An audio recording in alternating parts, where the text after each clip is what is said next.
Ah,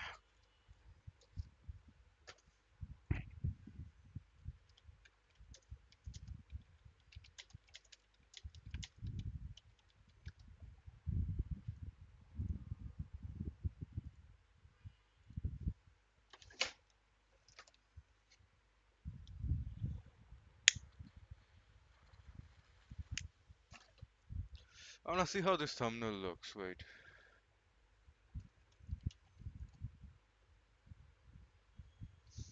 এই mother চোদ্রে কেন দেখায়? I have the same number of fucking subscribers at this cunt. Why was this a 12-minute stream? Did my stream crash or something? আরে 12 views? Holy! Massive stream.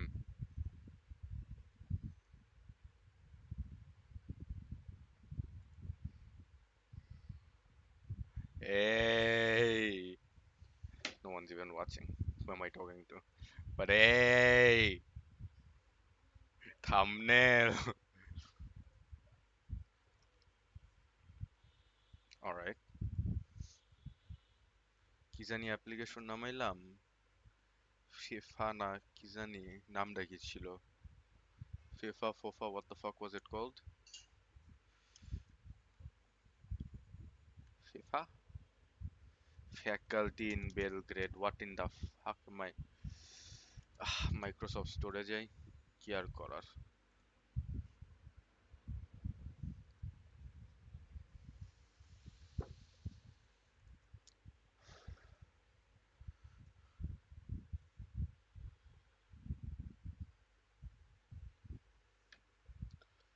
লাইব্রেরিতে তো খালি Spotify music দেখায়, সমস্যা কি?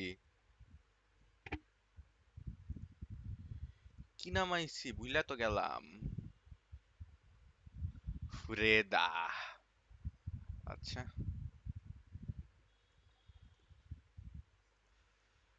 Freda.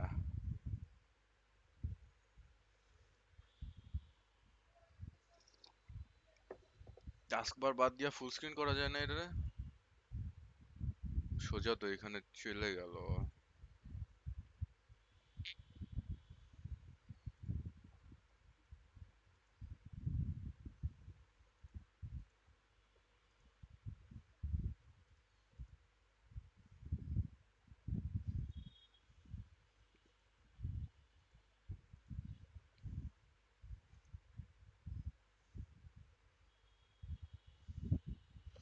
Hello, can you hide taskbar? There you go. Arrow কি দিয়ে move করে না? আচ্ছা, ঠিক আছে।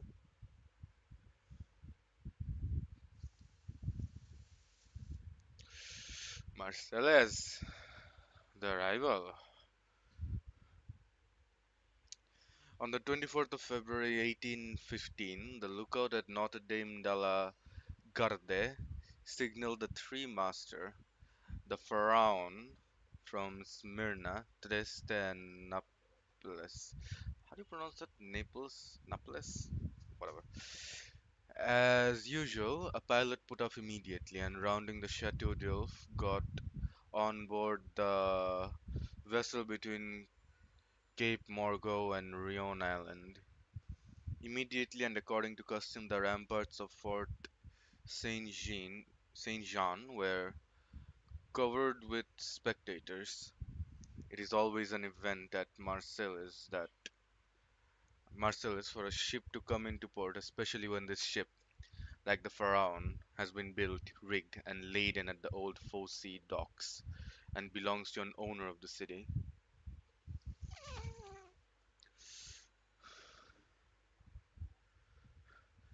The ship drew on and had safely passed the strait which some volcanic shock has made between the Calasarane and Jaros Islands, had doubled Pomeg. Man, why did I have to read a fucking French book? And approached the harbor under topsails, jib, and spanker, but so slowly and sedately that the idlers, with that instinct which is the forerunner of evil, asked one another what misfortune could have happened on board. However, Those experienced in navigation saw plainly that if any accident had occurred, it was not to the vessel herself, for she bore down with all the evidence of being skillfully handled, the anchor a cockbill, the jib boom guys already eased off, and standing by the side of the pilot, who was steering the Pharaon towards the narrow entrance of the inner port, was a young man who, with activity and vigilant eye, watched every motion of the ship and repeated each direction of the pilot.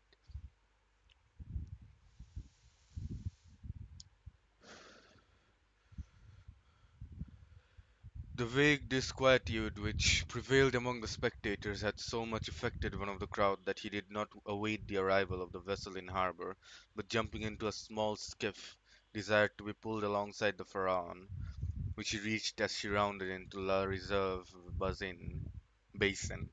For fuck's sake, French book! When the young man on board saw this person approach, he left his station by the pilot and, hat in hand, leaned over the ship's bulwarks.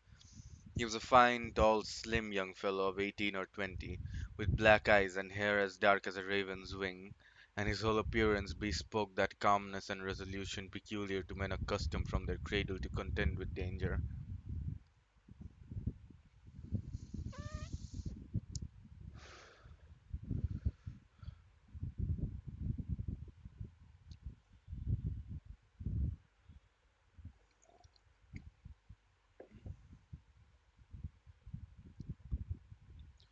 "Ah, is it you, Dante?"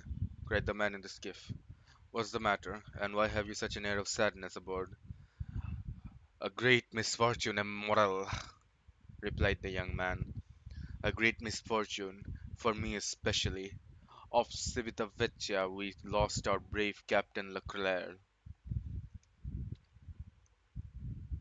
"And the cargo?" inquired the owner, eagerly. "Is all safe, Morel, and I think you will be satisfied on that head. But poor Captain Leclerc, what happened to him?" asked the owner with an air of considerable resignation. "What happened to the worthy captain?" "He died."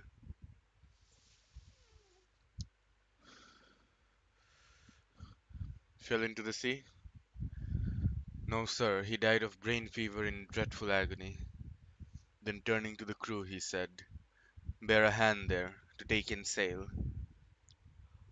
All hands obeyed, and at once the 8 or 10 seamen who composed the crew sprang to their respective stations at the spanker brails and outhaul, topsail sheets and halyards, the jib downhaul, and the topsail clewlines and buntlines. The young sailor gave a look to see that his orders were promptly and accurately obeyed, and then turned again to the owner. "And how did this misfortune occur?" inquired the latter, resuming the interrupted conversation. Illustration এডমন্ডান্তে illustration তো এখানে নাই man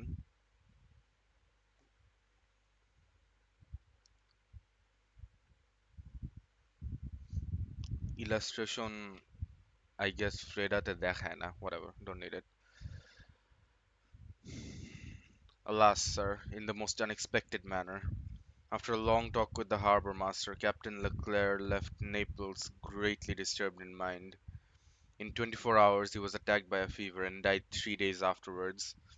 We performed the usual burial service, and he is at his rest, sewn up in his hammock with a 36-pound shot at his head and his heels, off El Giglio Island. We bring to his widow his sword and cross of honor. It was worthwhile, truly," added the young man with a melancholy smile, "to make war against the English for 10 years and to die in his bed at last, like everybody else." "Why, you see, Edmund," replied the owner, who appeared more comforted at every moment, "we are all mortal, and the old must make way for the young. If not, why, there would be no promotion, and since you assure me that the cargo is all safe and sound, Morel, take my word for it, and I advise you not to take 25,000 francs for the profits of the voyage." Then, as they were just passing the round tower, the young man shouted, "Stand by there to lower the topsails and jib. Brail up the spanker."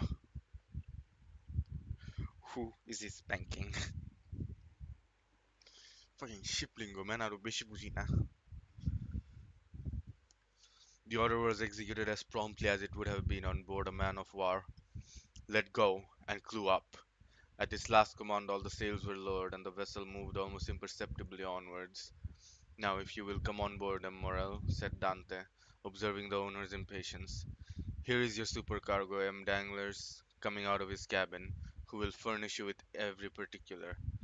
As for me, I must look after the anchoring and dress the ship in mourning.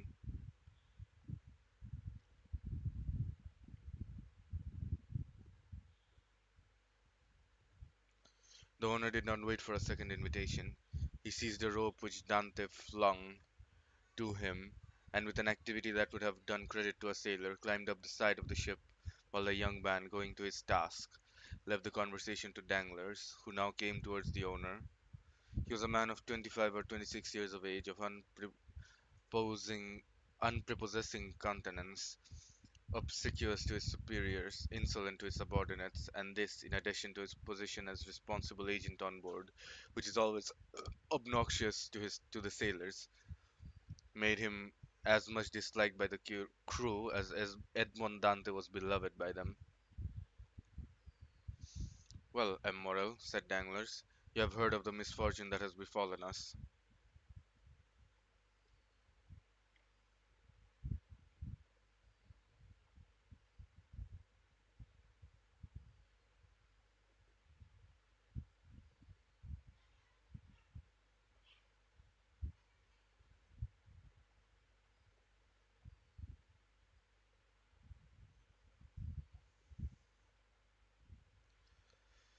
Yes, yes, poor Captain Leclerc.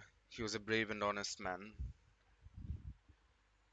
and a first-rate seaman, one who had seen long and honorable service, as became a man charged with the interests of a house so important as that of Morel and Son, replied Danglars. But, replied the owner, glancing after Dante, who was watching the anchoring of his vessel, it seems to me that a sailor needs not be so old as you say, Danglars, to understand his business. For our friend Edmund seems to understand it thoroughly and not to require instruction from anyone. Yes, said Danglars, darting at Edmund a look gleaming with hate. Yes, he is young, and youth is invariably self-confident. আমার বালিশের অবস্থা এত খারাপ কেন?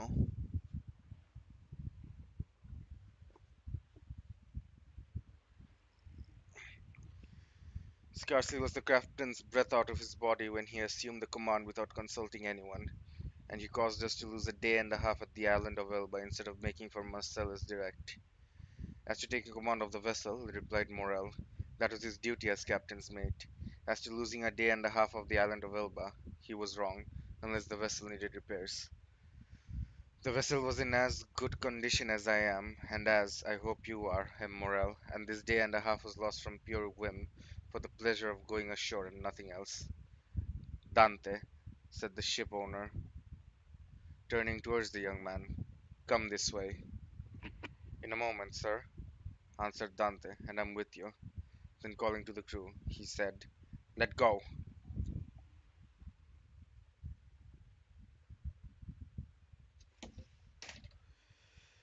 The anchor was instantly dropped, and the chain ran rattling through the porthole. Dante continued at his post in spite of the presence of the pilot, until his maneuver was completed, and then he added, half-mast the colors and square the yards. You see, said Danglars, he fancies himself captain already, upon my word. And so in fact he is, said the owner. Accept your signature and your partner's, M. Morel. And why should he not have this? Asked the owner. He is young, it is true, but he seems to me a thorough seaman, and of full experience.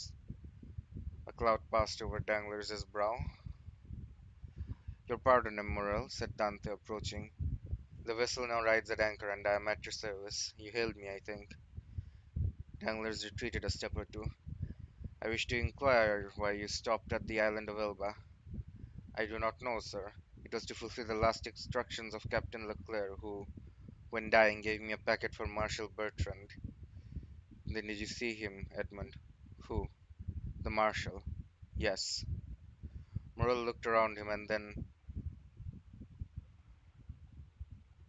drawing Dante on one side, he said suddenly, "And how is the Emperor?" "Very well, as far as I could judge from the sight of him." "You saw the Emperor, then?" "He entered the marshal's apartment while I was there." "And what did he say to you?" "Asked me questions about the vessel, the time she left Marcellus, the course she had taken, and what was her cargo. I believe if she had not been laden and I had been her master, he would have bought her. But I told him I was only mate and that she belonged to the firm of Morrel and Son." "Ah, yes," he said, "I know them. The Morrels have been ship owners from father to son, and there was a Morrel who served in the same regiment with me when I was in garrison of Valence." "Pardo, and that is true," cried the owner, greatly delighted. "And that was Policar Morrel, my uncle, who was afterwards a captain. Dante, you must tell my uncle that the Emperor remembered him, and you will see it will bring tears into the old soldier's eyes. Come, come," continued he, patting Dante Edmond's shoulder kindly. "You did very right, Dante, to follow Captain Leclerc's instructions and touch at Elba, although if it were known that you had conveyed a packet to the Marshal and had conversed with the Emperor, it might bring you into trouble." "How could that bring me into trouble, sir?" asked Dante, "for I did not even know of what I was the bearer, and the Emperor merely made such inquiries as he would of the first comer. But pardon me, here are the health officers and the customs inspectors coming alongside."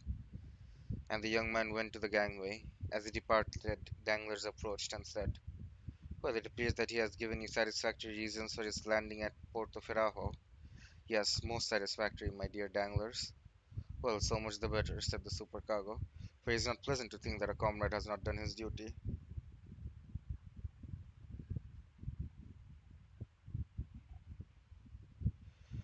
"Dante has done his," replied the owner, "and that is not saying much. It was Captain Leclerc who gave orders for this delay." "Talking of Captain Leclerc, has not Dante given you a letter from him?" "To me? No. Was there one?" "I believe that, besides the packet, Captain Leclerc confided a letter into his care."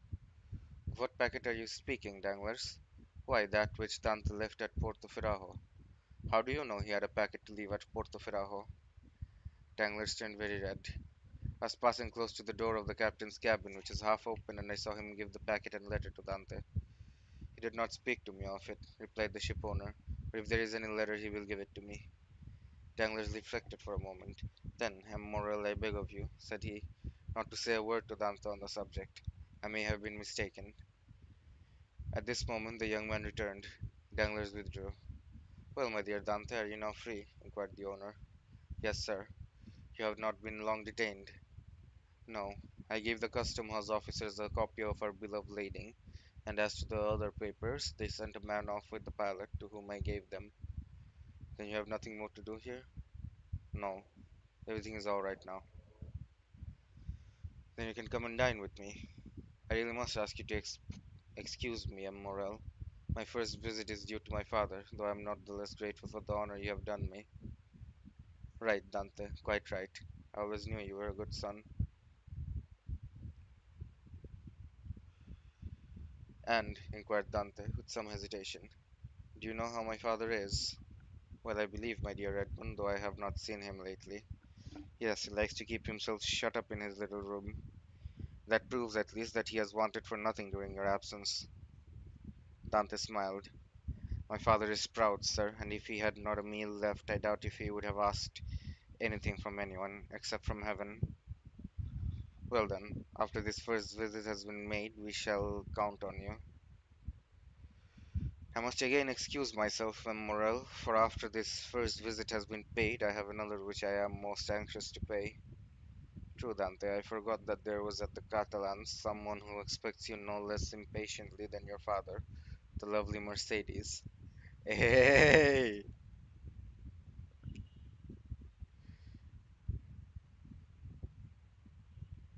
Dante blushed.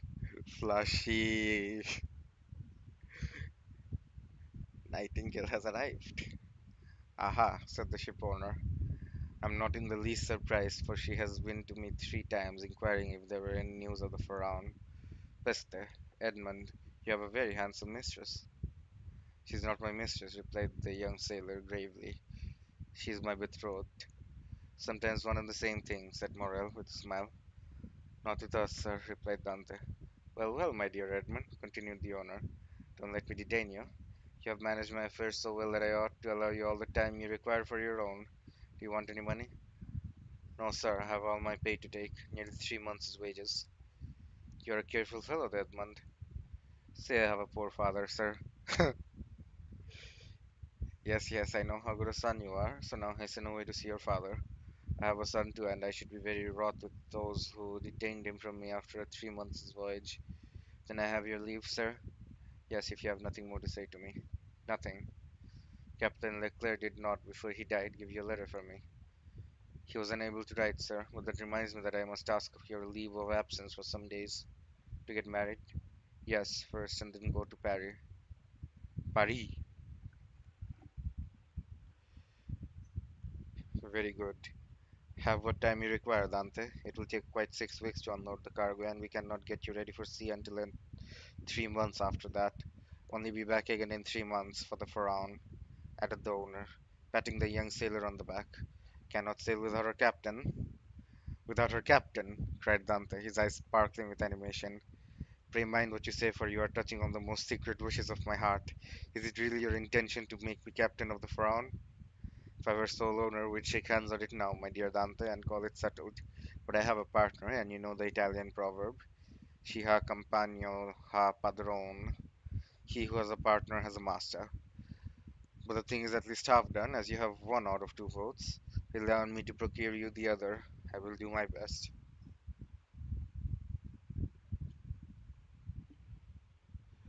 Ah, Morel, exclaimed the young seaman, with tears in his eyes and grasping the owner's hand. Morel, I thank you in the name of my father and of Mercedes. That's all right, Edmund. There's a providence that watches over the deserving. Go to your father, go and see Mercedes, and afterwards come to me. Shall I row you ashore? No, thank you. I shall remain and look over the accounts with Danglars. Have you been satisfied with him this voyage? That is according to the sense you attach to the question, sir. Do you mean is he a good comrade? No, for I think he never liked me since the day when I was silly enough, after a little quarrel we had, to propose to him to stop for 10 minutes at the island of Monte Cristo to settle the dispute. A proposition which I was wrong to suggest, and he quite right to refuse.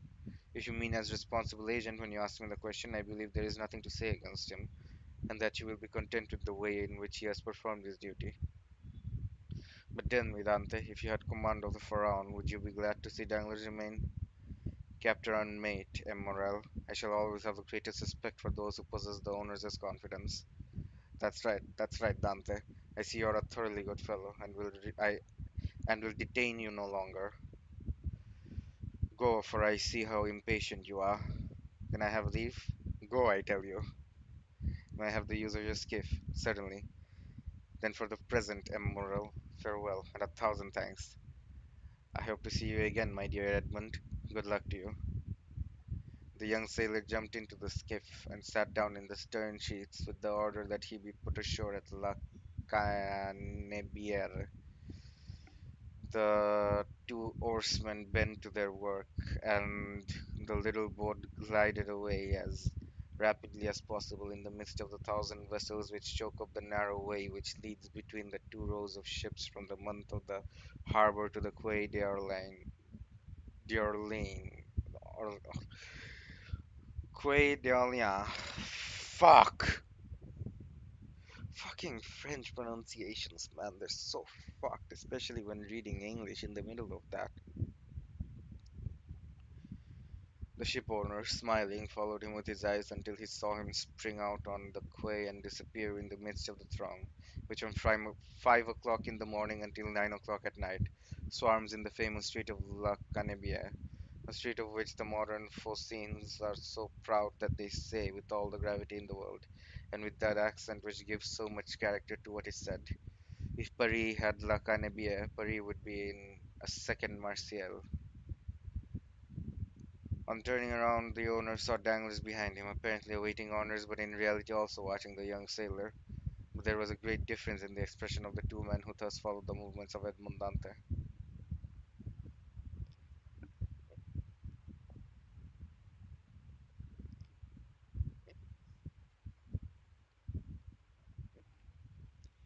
Chapter 2. Father and Son. We will leave Dangler struggling with the demon of hatred and endeavoring to insinuate in the ear of the ship owners of evil suspicions against his comrade, and follow Dante, who, after having traversed La Cannebière, took the Rue de Noël, and entering a small house on the left of the Allée des Mailhans, rapidly ascended 4 flights of a dark staircase, holding the baluster with one hand, while with the other he repressed the beatings of his heart, and paused before a half-open door from which he could see the whole of a small room. This room was occupied by Dante's father. The news of the arrival of the Pharaoh had not yet reached the old man, who, mounted on a chair, was amusing himself by training with trembling hand the nasturtiums and sprays of clematis that clambered over the trellis out his window. What the fuck is clematis? Suddenly he felt an arm thrown around his body, and a well-known voice behind him exclaimed, "Father, dear father!" The old man uttered a cry and turned around. Then, seeing his son, he fell into his arms, pale and trembling. "What ails you, my dearest father? Are you ill?" inquired the young man, much alarmed. "No, no, my dear Edmund, my boy, my son. No, but I did not expect you. And joy, the surprise of seeing you so suddenly. Ah, I feel as if I were going to die."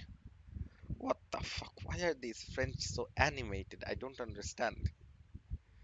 Well, characters from these fucking olden books are all animated, I suppose. But still. Come, come, cheer up, my dear father. Tis I, really I. Oh my god, pull up. Celebration today. What the fuck, man? Are all people this animated? Am I the issue? They say joy never hurts, and so I came to you without any warning. Come now, do smile, instead of looking at me so solemnly. Here I am back again, and we are going to be happy.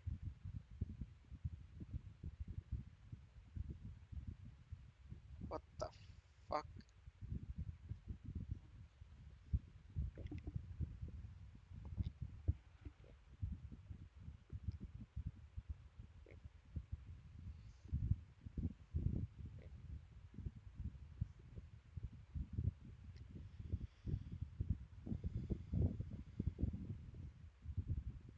Yes, yes, my boy, so we will, so we will, replied the old man. But how shall we be happy? Shall you never leave me again? Come, tell me all the good fortune that has befallen you. God forgive me, said the young man, for rejoicing at happiness derived from the misery of others, but heaven knows I did not seek this good fortune. It has happened, and I really cannot pretend to lament it. The good Captain Leclerc is dead, father, and it is probable that, with the aid of M. Morel, I shall have his place.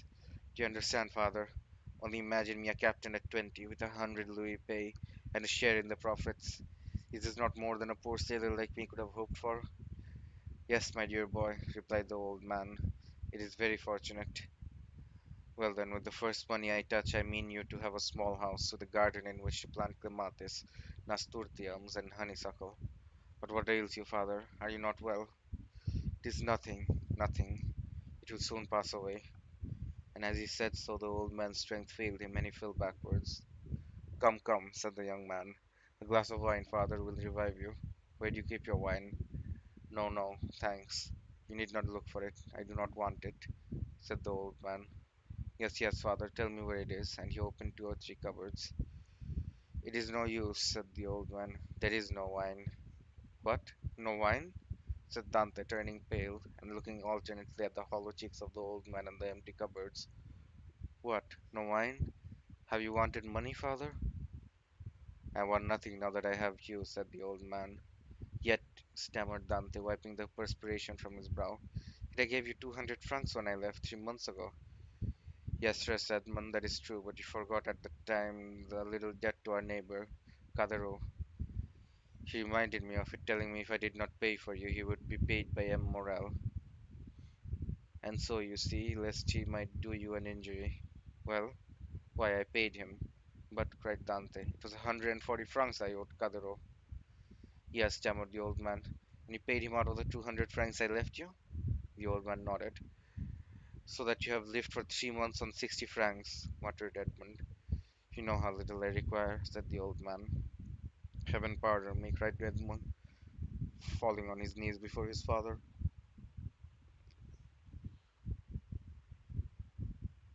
ওইদিকে তো scroll করতে ভুলে গেছি.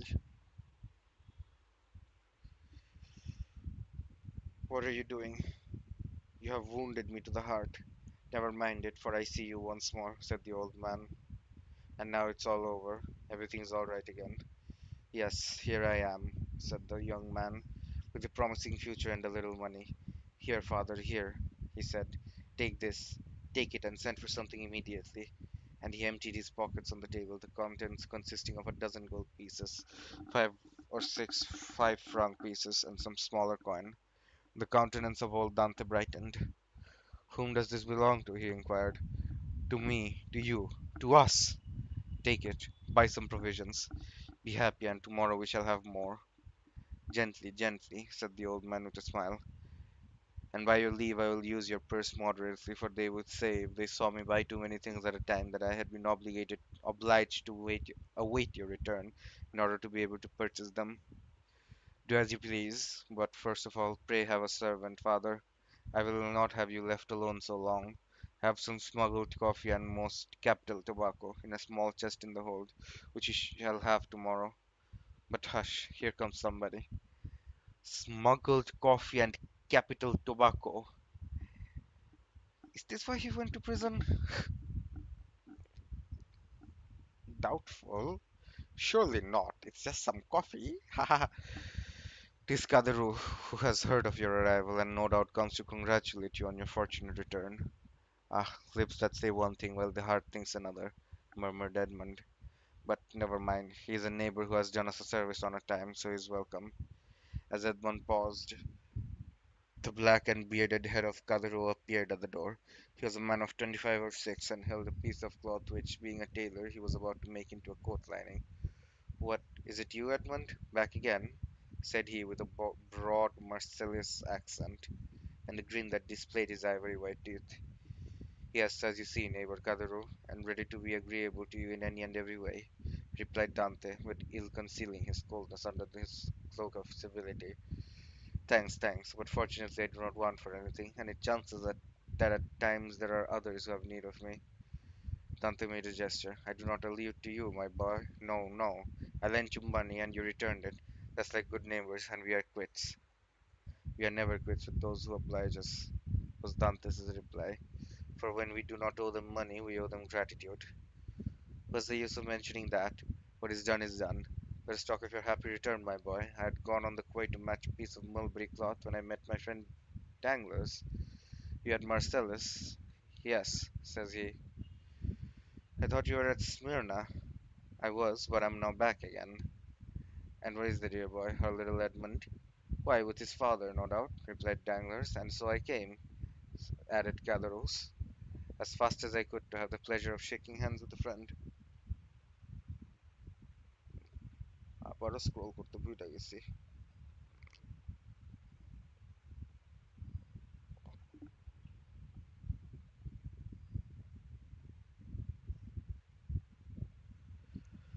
Worthy Caderousse, said the old man, he is so much attached to us. Yes, to be sure I am. I love and esteem you because honest folks are so rare.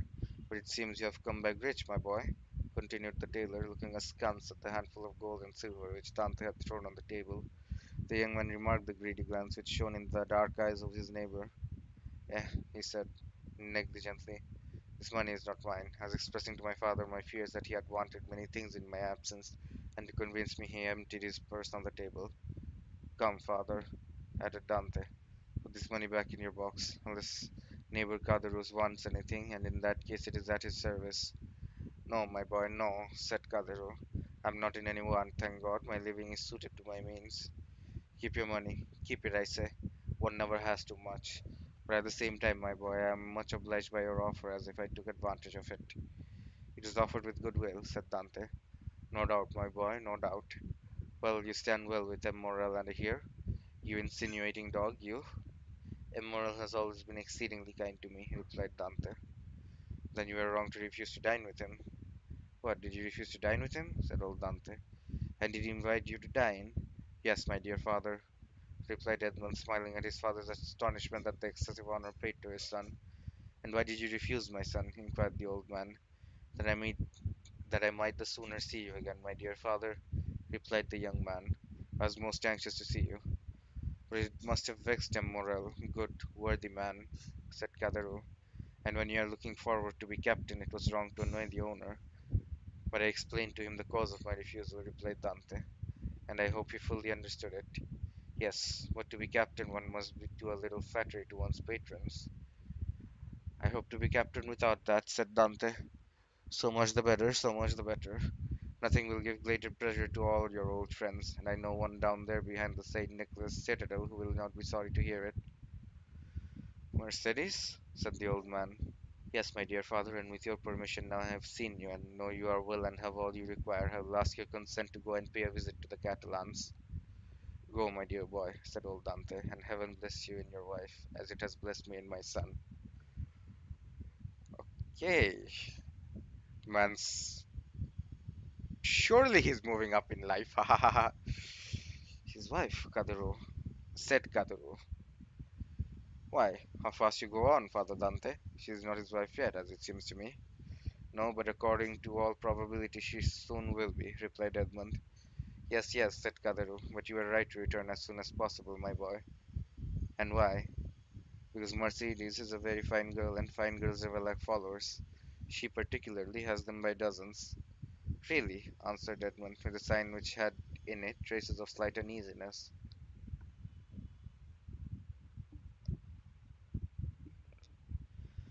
Ah, yes, continued Kaduro, and capital offers too. But you know, you will be captain, and who could refuse you then? Meaning to say, replied Dante with a smile which but inconcealed his trouble, that if I were not a captain, eh, eh, said Kaduro, shaking his head. Come, come, said the sailor. I have a better opinion than you of women in general, and of Mercedes in particular, and I am certain that, captain or not, she will remain ever faithful to me.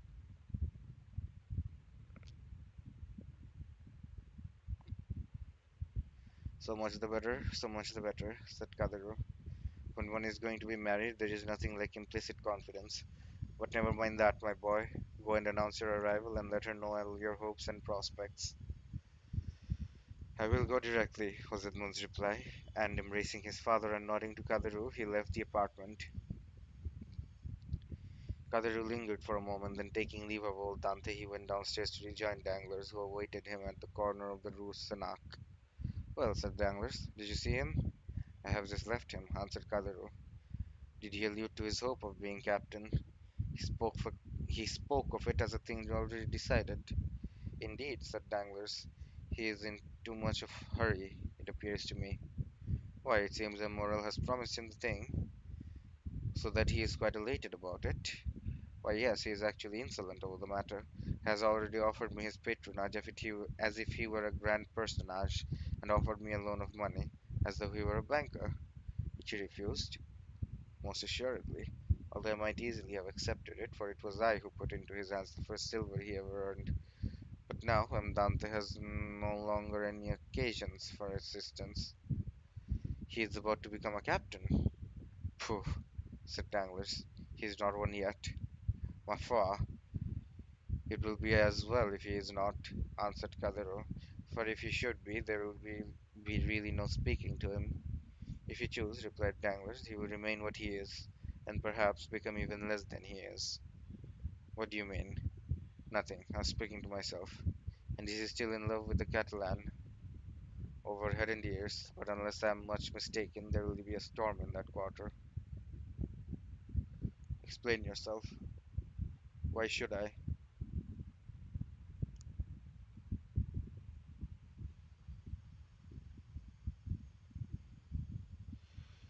It is more important than you think, perhaps. You do not like Dante?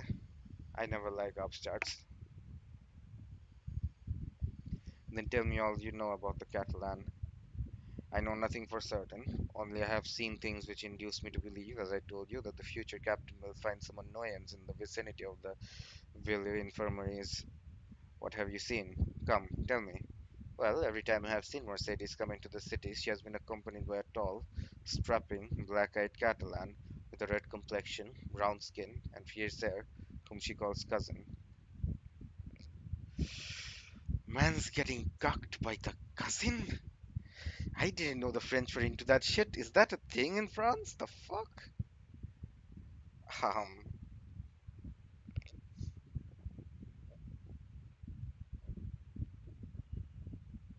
Dear customer, due to unstable internet connectivity, you may experience a temporary disruption in service. We sincerely apologize and appreciate your patience. Thank you for staying with Foodie. What the fuck? Foodie বলে আমার message দেয়. Download that shit as a joke.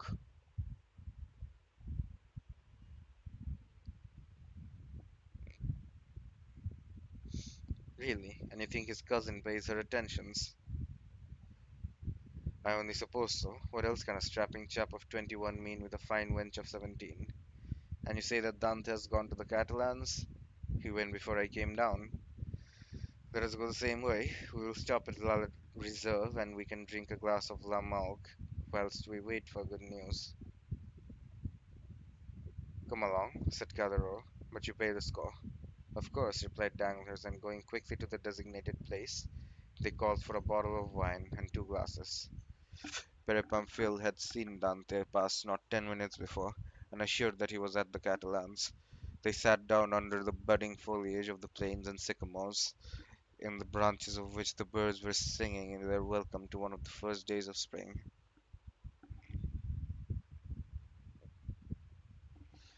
Chapter 3. The Catalans. Beyond a bare, weather-worn wall, about 100 paces from the spot where the two friends sat looking and listening as they drank their wine, was the village of the Catalans. Long ago this mysterious colony quitted Spain and settled on the tongue of land on which it is to this day. Whence it came no one knew, and it spoke an unknown tongue. One of its chiefs, who understood Provençal, begged the commune of Marcellus to give them this bare and barren promontory, where, like the sailors of old, they had run their boats ashore. Promontory মানে কি আবার? What the fuck are these words, man?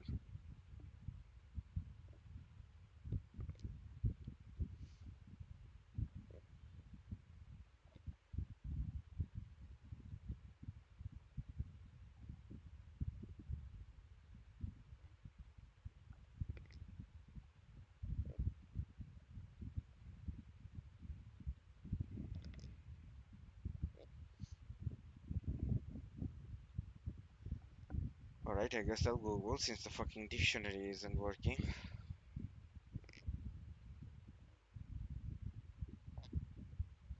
A high point of land or rock projecting into the sea or other water beyond the line of coast.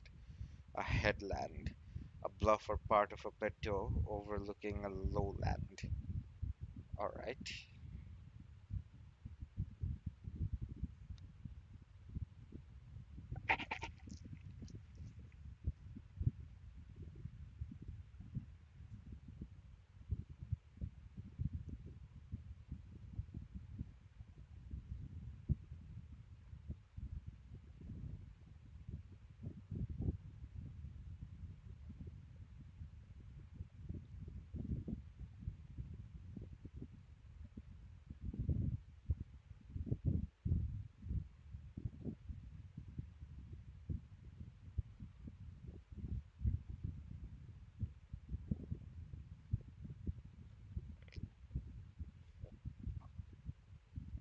Did I name it Monte Criston? There's no way.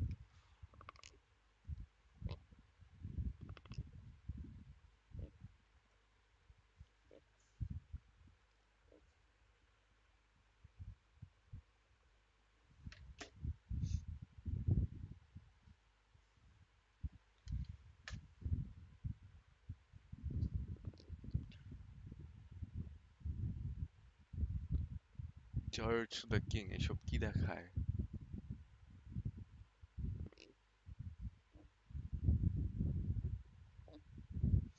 No, নাম তো ঠিকই আছে। পোলা আমার এমনে bet করলো কেন?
In case you are wondering what the delay is, apparently I am talking about summer with one of you. Shakib Al Hassan dropped from the XI Omega Bull. So bad. So fucking bad.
Let's see.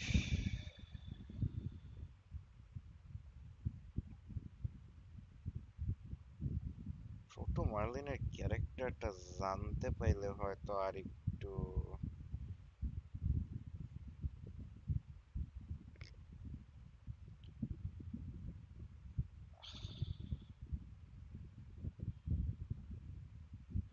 এফজিও search করলে এফজিও দেখায় না কেন? Manually update করা লাগবে। বাল, fuck off.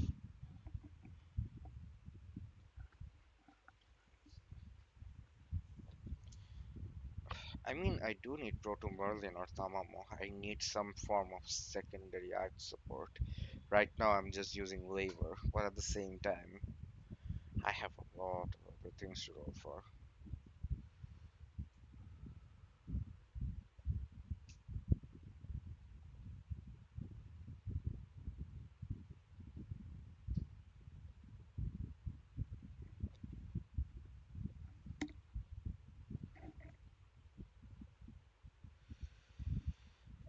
ভার্সনেরও তো জানি man, আবার কয় কেন স্কাদি ব্যানার যে কবে আসবে?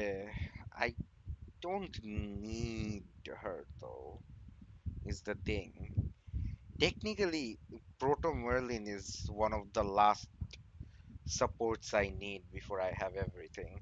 After that, the only things left that I need would be the two Skadis, and one of them is guaranteed right now.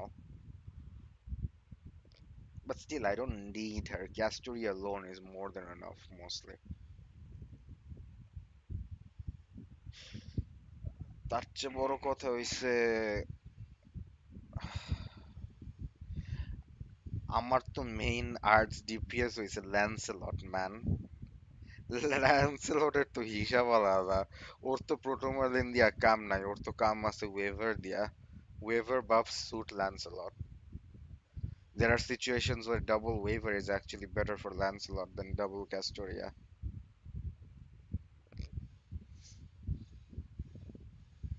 সেই ক্ষেত্রে তো প্রোটোমার্লিনের জায়গাই নাই আমার কম্পে।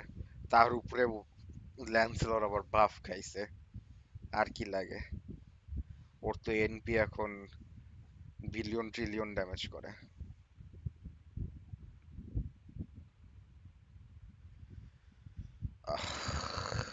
ফাকিং এফজিও লোডিং এ আটকায় আছে, বইটা পড়া থাইমা গেল আমার। আচ্ছা, কতদূর পড়ছিলাম? ফোনে এফজিও লোড হোক, আমি পিসিতে বই পড়ি। Never mind, that fucks up the... আচ্ছা, I'll just wait for FGO to load then.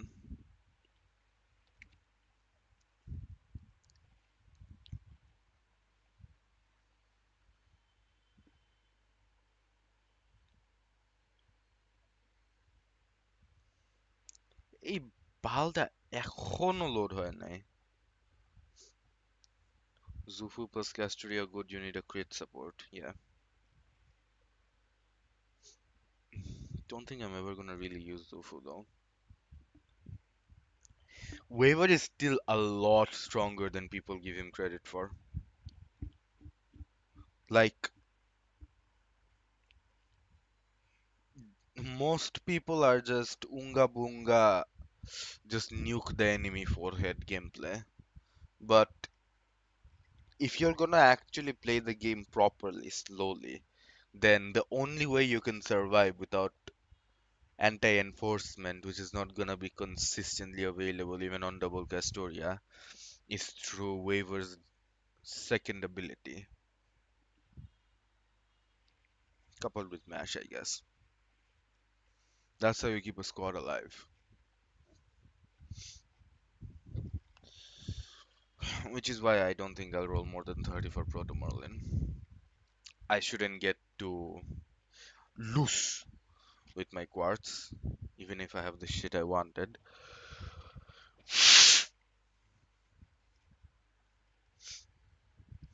Rain is better. I'm not too sure about that, but Rain's skills look meh to me.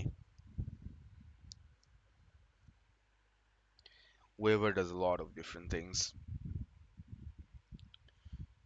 I know Rhaenys is good, but I feel like people overestimate Rhaenys over Waver. She's not significantly better than Waver. Even in the situations where she is good. And there are obviously situations where waiver is just better. What with being the universal support and on that.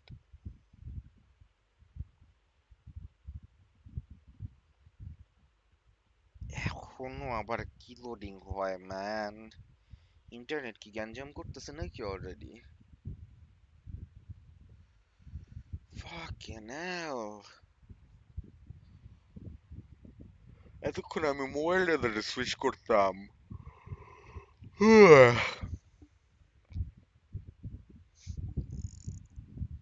কিন্তু mobile data তো আরো বেশি কাম করে না। কি যে দেশে থাকি, ব্রডব্যান্ড এখন স্লো করে দিছে, যাতে 14 গোষ্ঠী মিল্লা এক ওয়াইফাই না ইউজ করতে পারে। Weaver is more offensive. Rhaenys NP alone saves people. She's better defensively. Also, she got buffed. I see. ওলা এফজিও ইউটিউবার দেখা দেখা এফজিওর উপরে লিটারালি থিসিস করতেছে বৈশা বৈশা ডেইলি। কেমন cringe! Oh my god, I accidentally clicked on that. Fuck me. Pop up open করছে, সিবিসির পপ আপ ওপেন করছে। Talk shit. Was that a CBC pop up? I'm actually not sure. I closed it. Hey, 690 FP. Event period 20 days. Motherfucker, you can finish Trom and then finish that as well. This shit is long. আশিয়া দৌমান বলে so sheet, জীবনে কখনো role করবো না। মুইরা গেল আমি আশিয়া দৌমানের জন্য role করবো না।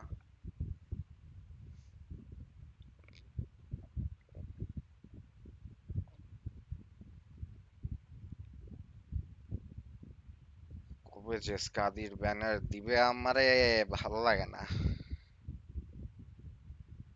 এটা রিলিজ শেষ হবে কবে? আজকে শুধু প্রোলগ আর মেইন কোয়েস্ট সেকশন 1 বাইর হইছে।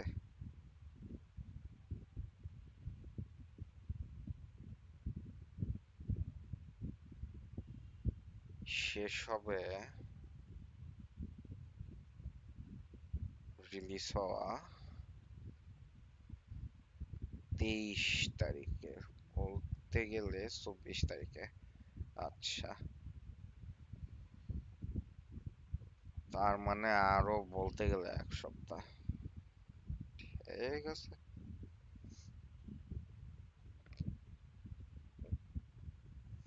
বললাম 30 বল, দেখি কিছু দেয় কিনা। একটা ক্রাফট এসেন্স দিলেও কথা আছে, this craft essences are very good looking.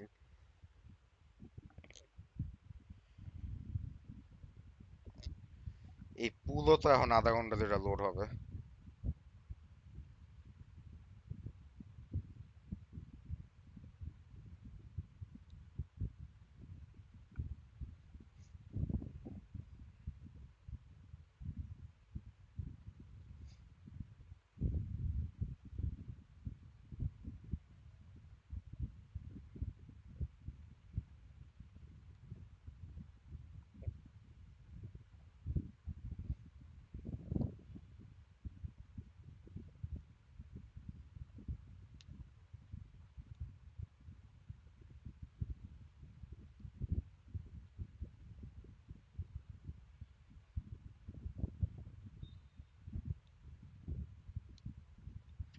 এখনো লোডিং শেষ হয় নাই।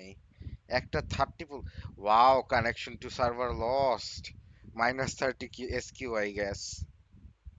Alright, it loaded.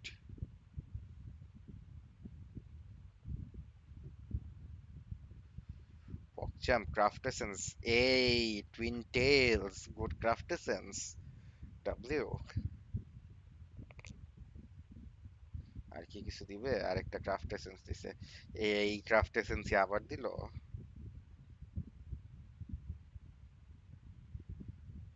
Flowery paradise, who asked?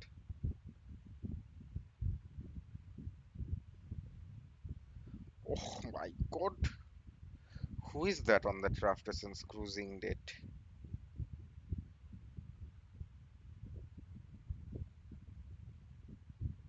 এটা কি দিল? সেবার গ্যারেথ বলে? আচ্ছা, সামার গ্যারেথ পাইলাম, sure. Collecting all the knights of the round table. That's a good enough pull for me, I guess.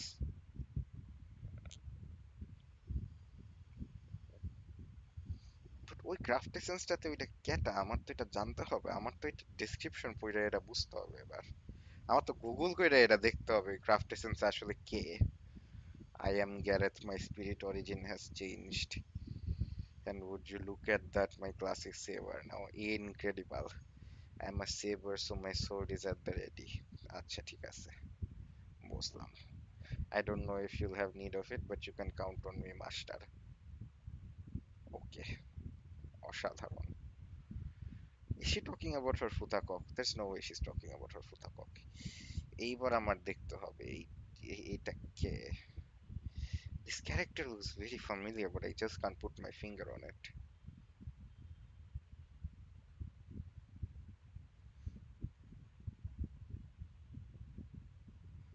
Issue is, this looks like an Arknight's character, not an FGO art character. I'm confused. I'm gonna Google this shit. Details পেরেও তো বুঝলাম না।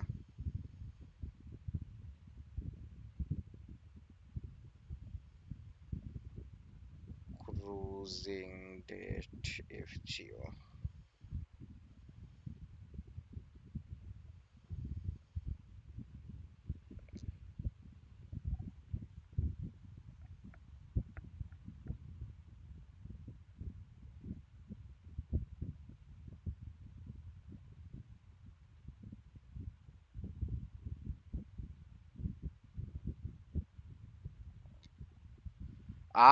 Zenobia, of course. এই জন্যই তো বলি, Makes sense.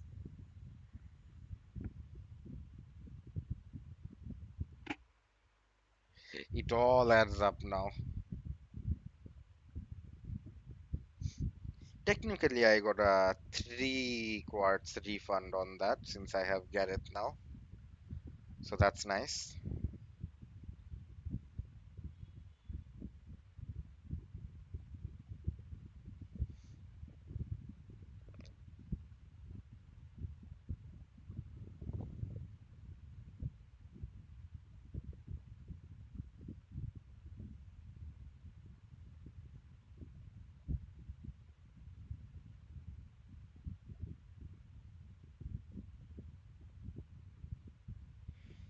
Why is there a fucking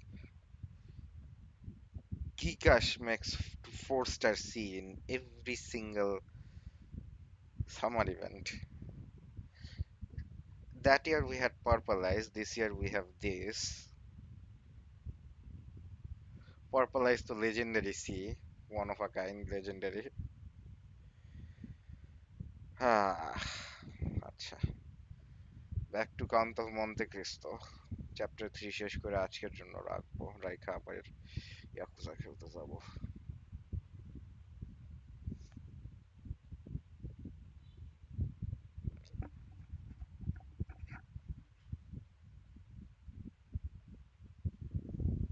The request was granted, and 3 months afterwards, around the 12 or 15 small vessels which had brought these gypsies of the sea, a small village sprang up. ইয়াতে দেখাই কতদূর পড়ছি, এত দূর পর্যন্ত আগে পড়া হয়েছে, এখন এই লাইন পড়লাম, in case anybody got confused. This village, constructed in a singular and picturesque manner, half Moorish, half Spanish, still remains and is inhabited by descendants of the first comers, who speak the language of their fathers. For 3 or 4 centuries they have remained upon this small promontory, on which they had settled like a flight of seabirds without mixing with the Marcellus population, intermarrying and preserving their original customs and the costume of their mother country as they have preserved its language. Our readers will follow us along the only street of this little village and enter with us one of the houses, which is sunburned to the beautiful dead leaf color peculiar to the buildings of the country, and within coated with whitewash like a Spanish posada. A young and beautiful girl, with hair as black as jet, her eyes as velvety as the gazelle's, was leaning with her back against the wainscot, rubbing in her slender, delicately molded fingers a bunch of health blossoms, the flowers of which she was picking off and strewing on the floor. Her arms, bare to the elbow, brown and modeled after those of the Arlesian Venus, moved with a kind of restless impatience, and she tapped the earth with her arched and supple foot, so as to display the pure and full shape of her well-turned leg, in its red cotton, grey and blue clocked stocking. Foot fetish, prehistoric foot fetish, what the fuck? আচ্ছা, so they are inbreeders, they are built-in inbreeders, so they just got a plot of land for themselves and became the legendary inbreeders. I see. At 3 paces from her, seated in a chair which he balanced on 2 legs, leaning his elbow on an old worm-eaten table, was a tall young man of 20, or 2 and 20, who was looking at her with an air in which vexation and uneasiness were mingled. He questioned her with his eyes, but the firm and steady gaze of the young girl controlled his look. "You see, Mercedes," said the young man, "here is Easter come round again. Tell me, is this the moment for a wedding? I have answered you 100 times, Fernand, and really you must be very stupid to ask me again. Well, repeat it, I beg of you, that I may at last believe it. Tell me for the 100th time that you refuse my love, which had your mother's sanction. Make me understand once for all that you are trifling with my happiness, that my life and death are nothing to you. After to have dreamed for 10 years of being your husband, Mercedes, and to lose that hope, which is the only stay of my existence. এই পোলা সে কি শুরু করছে? I'm fucking I am blushing just reading this shit. Why do I have to read this shit out loud? If I said this to a woman, I would get put in prison. At least it was not I who ever encouraged you in that hope, Fernand, replied Mercedes. You cannot reproach me with the slightest coquetry. I have always said to you, I love you as a brother, but do not ask from me more than sisterly affection, for my heart is another's. Is not this true, Ferdinand? Yes, that is very true, Mercedes, replied the young man. Yes, you have been cruelly frank to me. But do you forget that it is among the Catalans a sacred law to intermarry? Oh my god, কি শুরু করছে এরা? সমস্যা কি? Bro is bro is pulling the inbreeding card. You mistake, Fernand.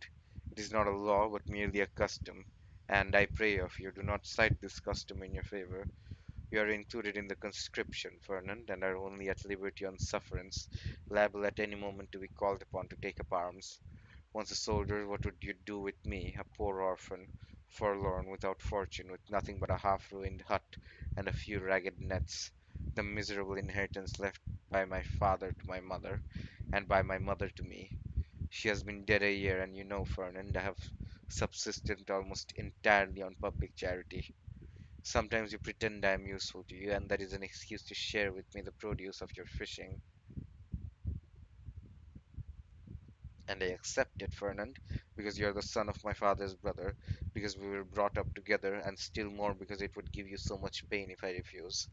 But I feel very deeply that this fish which I go and sell, and with the produce of which I buy the flax I spin, I feel very keenly, Fernand, that this is charity.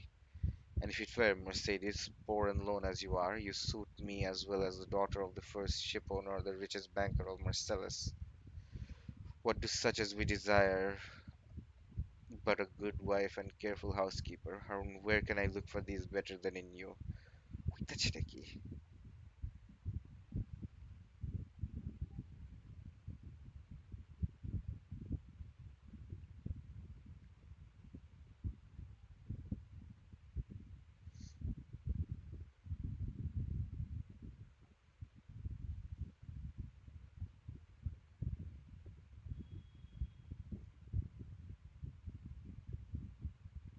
Hi. Somehow all of those messages got lost. Notification দেয় নাই। মাত্র আইলো notification. Internet চোদ খাইতেছে।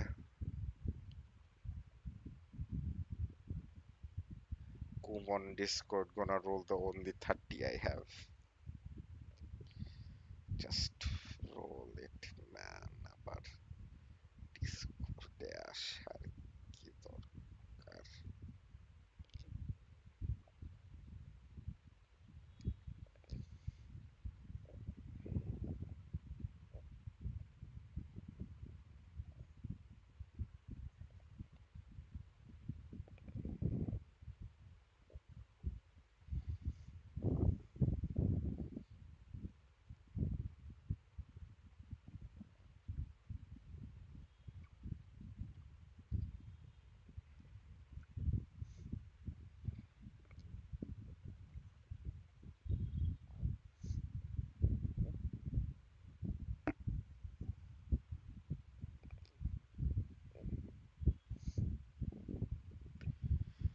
Ferdinand, answered Mercedes, shaking her head. A woman becomes a bad manager, and who shall say she will repay an honest woman when she loves another man better than her husband? Rest content with my friendship, for I say once more that is all I can promise, and that I will promise no more than I can bestow. একবার brother zone করলো, একবার friend zone করলো, এই পোলারে তো সুত্তাছে দেখি।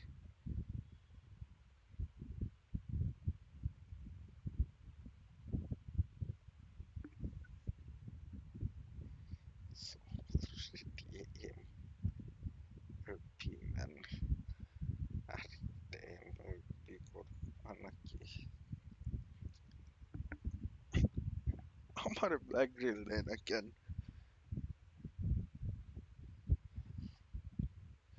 Krill Max করলে 2.4k attack হয়ে যায় ম্যান ফর ফাকস সেক কষ্ট লাগে দেখলে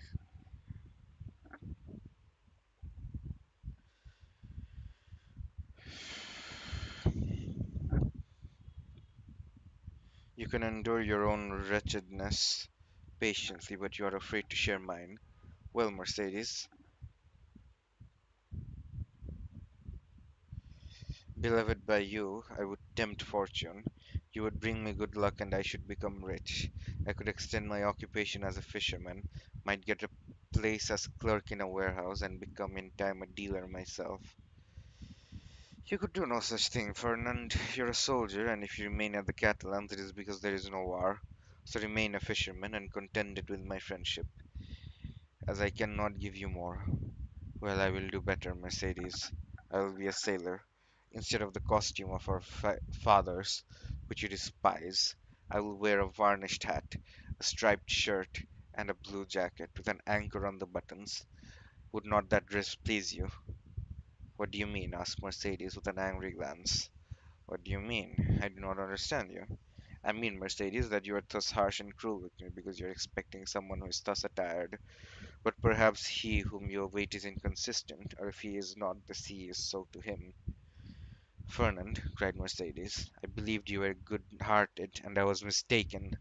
Fernand, you are wicked to call to your aid jealousy and the anger of God. Yes, I will not deny it. I do await, and I do love him of whom you speak. And if he does not return, instead of accusing him of the inconsistency which you insinuate, inconstancy which you insinuate, I will tell you that he died loving me and me only. The young girl made a gesture of rage. I understand you, Fernand. You would be revenged on him because I do not love you. You would cross your cattle and knife with his dirk. What end would that answer? To lose you my friendship if you were conquered, and see that friendship changed into hate if you were victor. Believe me, to seek a quarrel with a man is a bad method of pleasing the woman who loves that man. No, Fernand, you will not thus give way to evil thoughts. Unable to have me for your wife, you will content yourself with having me for your friend and sister. And besides, she added, her eyes troubled and moistened with tears, wait, Fernand.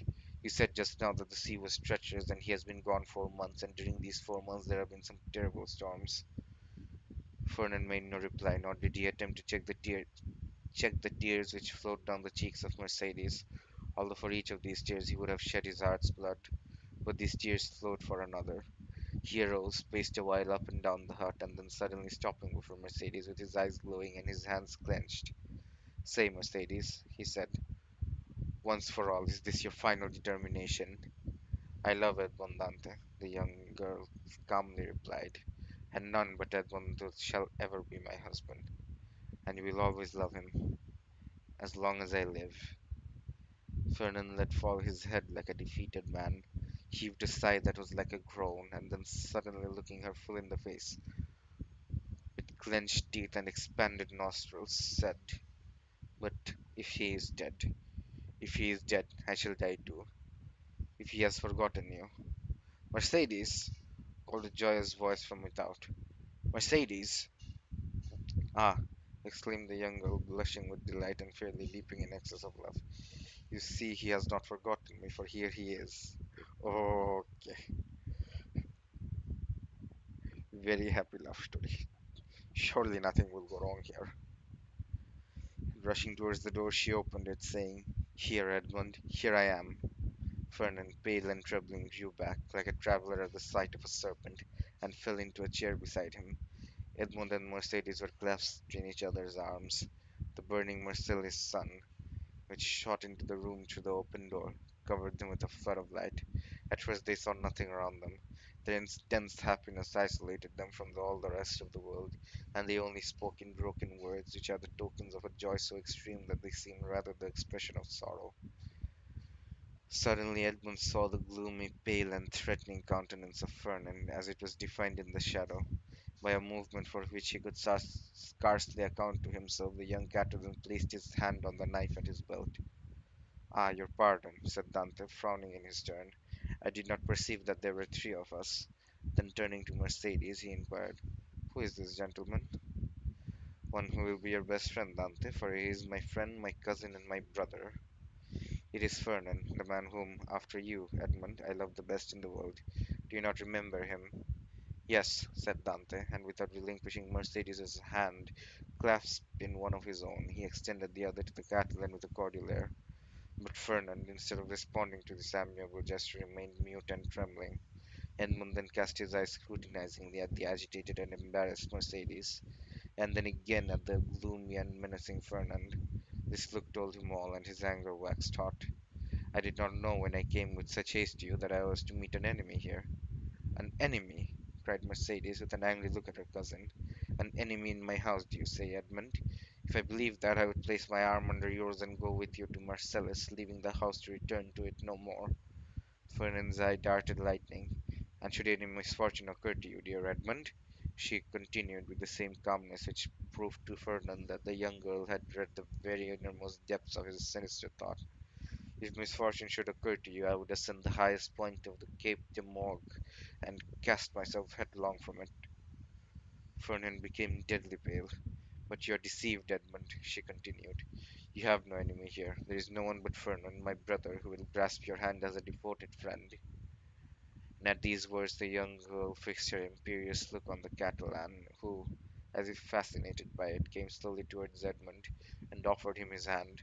His hatred, like a powerless though furious wave, was broken against the strong ascendancy which Mercedes exercised over him. Scarcely, however, had he touched Edmund's hand when he felt he had done all he could do, and rushed hastily out of the house. "Oh!" he exclaimed, running furiously and tearing his hair. "Oh, who will deliver me from this man? Wretched, wretched that I am!" "Hello, Catalan! Hello, Fernand! Where are you running to?" exclaimed a voice. The young man stopped suddenly, looked around him, and perceived Caderousse sitting at table with Danglars under an arbor. "Well," said Caderousse, "why don't you come? Are you really in such a hurry that you have no time to the day off, pass the time of day with your friends?"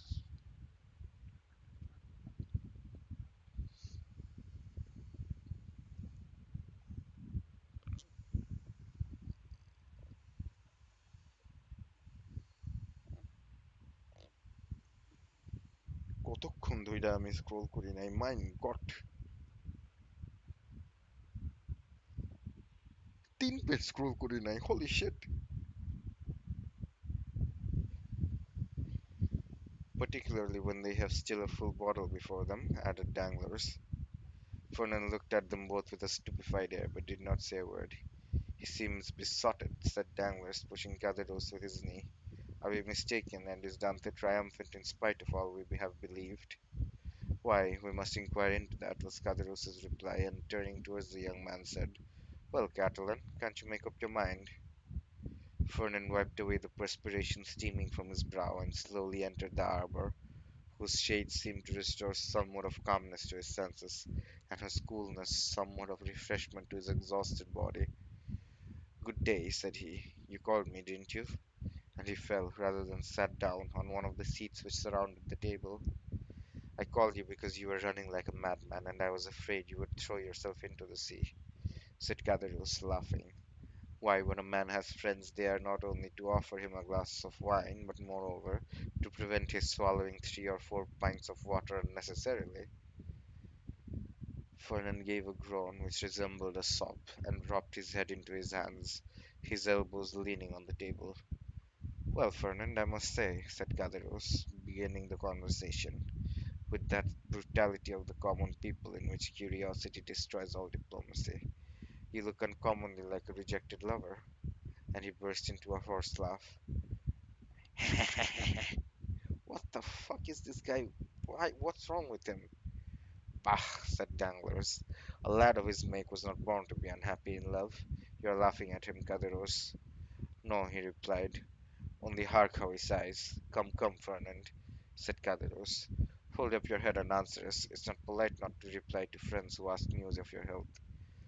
"My health is well enough," said Fernand, clenching his hands without raising his head. "Ah, you see, Danglars," said Caderousse, winking at his friend. "This is how it is. Fernand, whom you see here, is a good and brave Catalan, one of the best fishermen in Marcellus, and he is in love with a very fine girl named Mercedes. But it appears, unfortunately, that the fine girl is in love with the mate of the Pharaoh, and as the Pharaoh arrived today, why, you understand. No, I do not understand, said Danglars. Poor Fernand has been dismissed, continued Caderousse.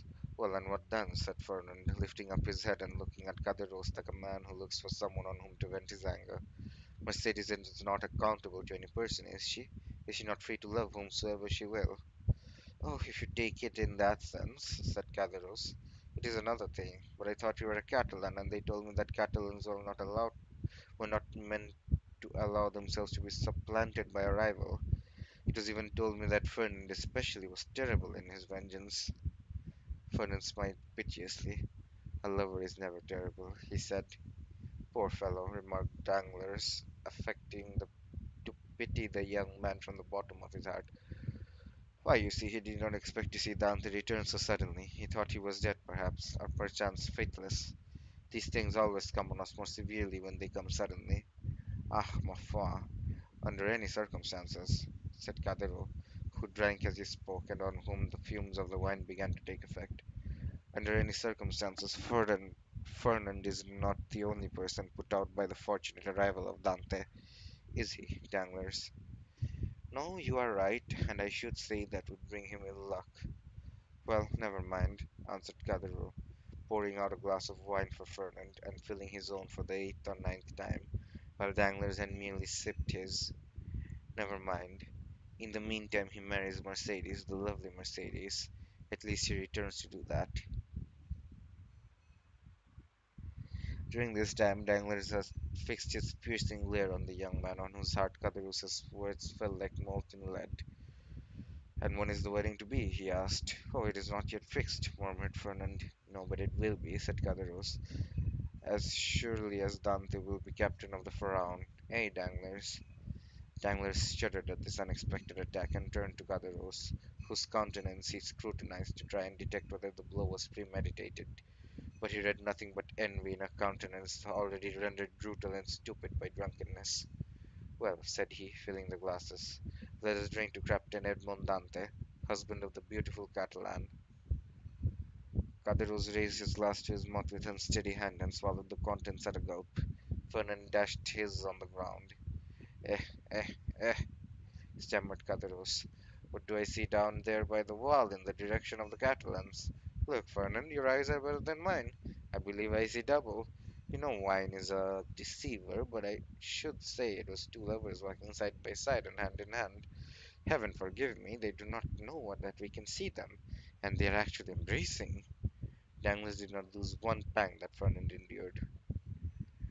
"Do you know them, Fernand?" he said. "Yes," was the reply in a low voice. "It is Edmond and Mercedes." "Ah, see there now," said Caderousse, "and I did not recognize them. Hello, Dante. Hello, lovely damsel. Come this way, and let us know when the wedding is to be, for Fernand here is so obstinate he will not tell us." "Hold your tongue, will you?" said Danglars, pretending to restrain Caderousse, who, with the tenacity of drunkards, leaned out of the arbor. "Try to stand upright, and let the lovers make love without interruption. See, look at Fernand, and follow his example. He is well behaved." Fernand, probably excited beyond bearing, pricked by Danglars as the bull is by the banderilleros, was about to rush out, for he had risen from his seat and seemed to be collecting himself to dash headlong upon his rival, when Mercedes, smiling and graceful, lifted up her lovely head and looked at them with her clear and bright eyes.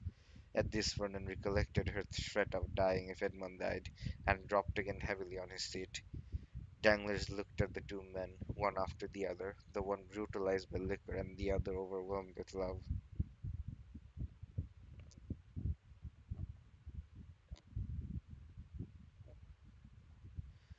"I shall get nothing from these fools," he muttered, "and I am very much afraid of being here between a drunkard and a coward. Here's an envious fellow making himself boozy on wine when he ought to be nursing his wrath, and here's a fool who sees the woman he loves stolen from under his nose and takes on like a big baby. Yet this Catalan has eyes that glisten like those of the vengeful Spaniards, Sicilians, and Calabrians, and the other has fists big enough to crush an ox at one blow. Unquestionably, Edmund's dad is in the ascendant, and he will marry the splendid girl. He will be captain too and laugh at us all, unless a sinister smile passed over Dangler's lip. Unless I take a hand in the affair, he added. Hello, continued Catherus, half rising and with his fist on the table. Hello, Edmund. Do you not see your friends, or are you too proud to speak to them? No, my dear fellow, replied Dante. I'm not proud, but I am happy, and happiness blinds, I think, more than pride. Ah, very well, that's an explanation, said Catherus. How do you do, Madame Dante? Mercedes curtsied gravely and said, That is not my name, and in my country it bodes ill fortune, they say, to call a young girl by the name of her betrothed before he becomes her husband. So call me Mercedes, if you please. You must excuse our worthy neighbor, Caderousse, said Dante. He is so easily mistaken. So then, the wedding is to take place immediately, Dante, said Danglars, bowing to the young couple. As soon as possible, Danglars. Today all preliminaries will be arranged at my father's, and tomorrow or next day at latest, the wedding festival here at La Reserve. My friends will be there, I hope. That is to say, you are invited, Danglars, and you, Caderousse. And Fernand, said Caderousse with a chuckle. Fernand too is invited. My wife's brother is my brother, said Edmund, and we, Mercedes and I, should be very sorry if we were absent at such a time.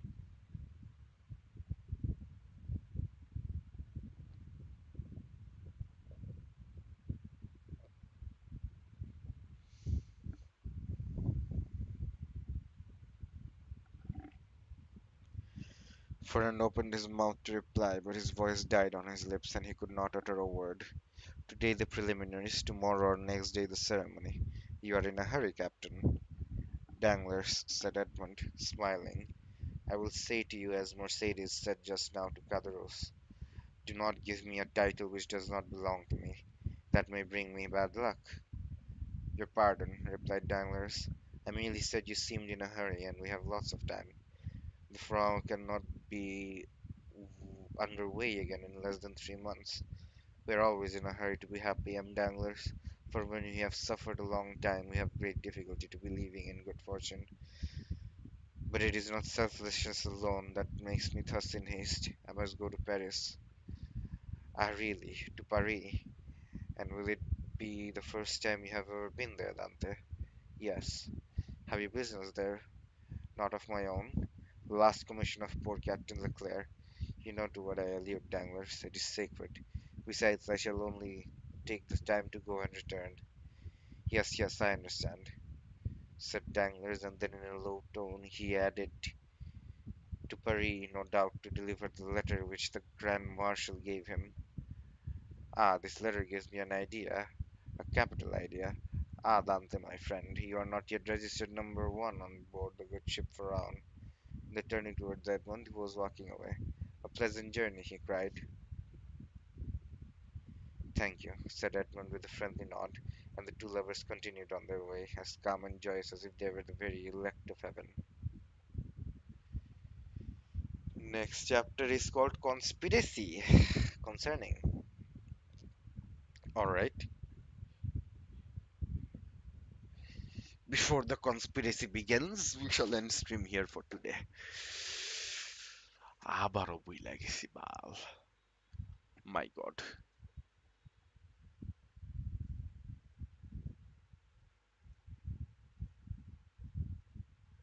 এটা বন্ধ করতাম কেমন Alright.